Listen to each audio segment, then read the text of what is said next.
प्रधानमंत्री नरेंद्र मोदी ने आज देश को संबोधित करते हुए कहा कि कारगिल युद्ध की जीत ना तो किसी राजनीतिक समूह की जीत है और ना ही किसी सरकार की जीत है।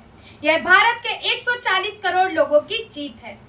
कारगिल युद्ध की जीत के रजत जयंती समारोह को संबोधित करते हुए प्रधानमंत्री नरेंद्र मोदी ने कहा कि वह उन बहादुर सैनिकों को सम्मान और श्रद्धांजलि देने आए हैं जिन्होंने 1999 में दुश्मन को धूल चटाकर देश के गौरव को बढ़ाया था। उन्होंने देश की पिछली सरकारों की आलोचना करते हुए कहा कि उन्होंने बहादुरों के सम्मान में देश में वॉर मेमोरियल तक नहीं बनवाया।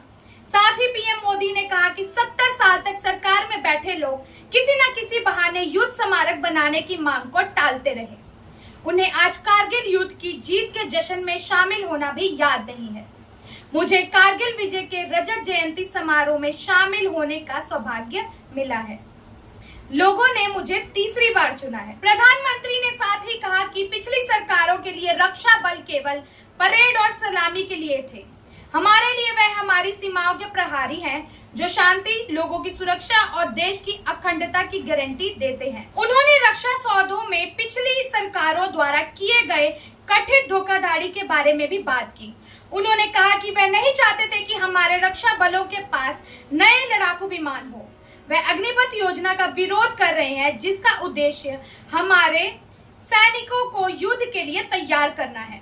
वह कह रहे हैं कि अग्निवीर योजना नरेंद्र मोदी द्वारा पेंशन बचाने के लिए शुरू की गई।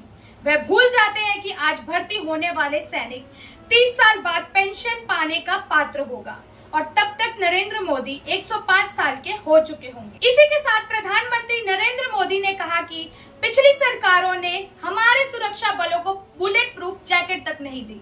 पिछले 10 वर्षों के दौरान हमने सुरक्षा बलों को आत्मनिर्भर बनाने के प्रयास किए हैं। रक्षा उपकरण क्षेत्र में हमारे रक्षा बल अब रक्षा उपकरण का निर्यात कर रहे हैं।